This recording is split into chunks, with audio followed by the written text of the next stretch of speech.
دائمی بخار رہتا ہے، یعنی کہ مسلسل بخار والا سلسلہ رہتا ہی ہے، ہر ہفتے بچے کو بخار ہو رہا ہے،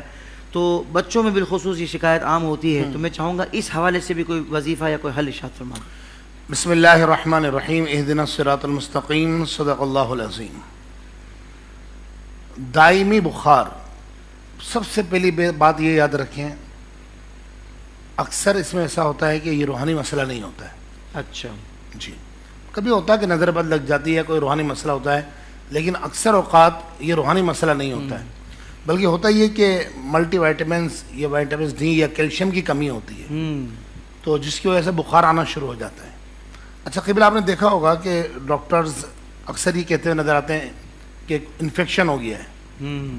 اچھا، وہ انفیکشن ہونے کی وجہ سے وہ گلا خراب ہو جاتا ہے، گلا خراب ہوتا ہے تو بخار آ جاتا ہے۔ بخار دراصل دیکھا جائے جو طبیب ہیں، اطباء ہیں، ڈاکٹرز ہیں، ماہرین جو اس فیلڈ کے ہیں، ان سے ہماری بات ہوئی، انہوں نے کہا کہ بخار بذات خود کوئی بیماری نہیں ہے، بخار کسی وجہ سے آتا ہے۔ باڈی میں کچھ چیز کی کمی ہو رہی ہوگی، انفیکشن ہو رہا ہوگا، کوئی وائٹامنس کم ہوں گے، یہ کیلشیم کم ہوگا، تو پھر اس کا نتیجہ ہوتا ہے کہ بخار آتا ہے، اور یہ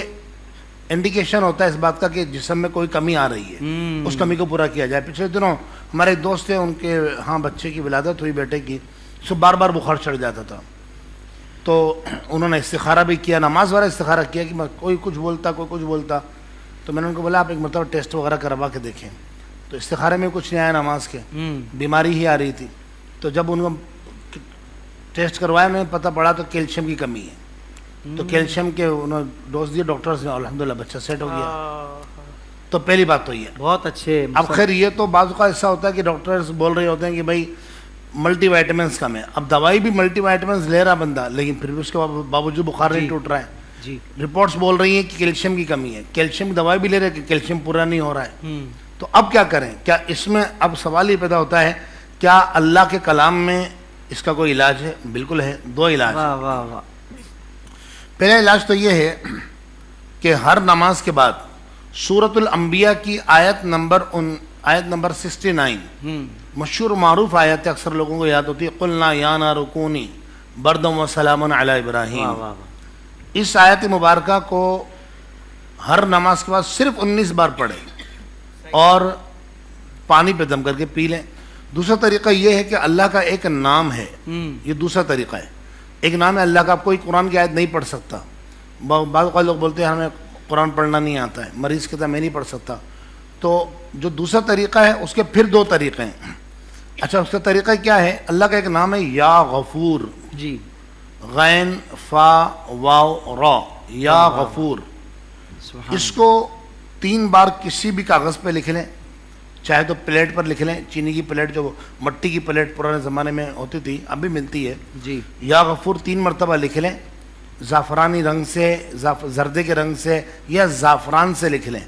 اور لکھنے کے بعد اس کو پانی میں ہلا کر اس کو پی لیں، انشاءاللہ بخار اتر جائے گا۔ اچھا، یہ تو ہو گیا کہ کسی دائمی بخار رہتا ہے، ویسے ہی کسی کو بخار آ گیا،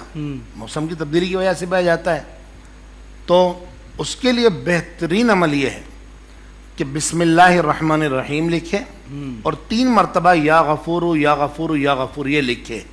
صحیح لکھنا ہے، اس کو لکھوا لے کسی سے، زعفرانی کلر سے لکھنا ہے یا زعفرانی زردے کے رنگ سے لکھنا ہے یا زعفران سے ہی لکھ لیں، جس طرح بھی، اس کو پلیٹ پر لکھ کر، کاغذ پہ لکھ کر بسم اللہ الرحمن الرحیم۔ اس میں ایک خیال اور کریں کہ مطلب جو دائرے والے حروف ہیں نا، جیسے میم ہے، جی، ٹھیک ہے، فا ہے، واو ہے، اس کا دائرہ کھلا ہونا چاہیے، بالکل ٹھیک ہے، سوراخ اس کا کھلا ہوا ہونا چاہیے۔ بسم اللہ الرحمن الرحیم 3 مرتبہ آگے یا غفور لکھ لیں، حضرت اس کو پلائیں اور ٹائم نوٹ کر لیں، 15 منٹ میں بخار اتر جائے گا انشاءاللہ۔ سبحان اللہ، سبحان اللہ۔ اچھا، یہاں ایک بات میں آپ کو اور عرض کر دوں، ماشاءاللہ، بسم اللہ الرحمن الرحیم یا غفور کسی بھی وجہ سے بخار آ رہا ہو، حتیٰ کہ صوفیہ فرماتے ہیں کہ اگر اس وجہ سے بخار آ رہا ہے کہ کوئی وائٹامنس کم ہے، کسی بھی جسم میں کسی بھی چیز کی کمی ہو گئی ہے، صرف یہ عمل کریں، بخار بھی اترے گا، وہ کمی بھی پوری ہو جائے گی انشاءاللہ۔ واہ واہ واہ۔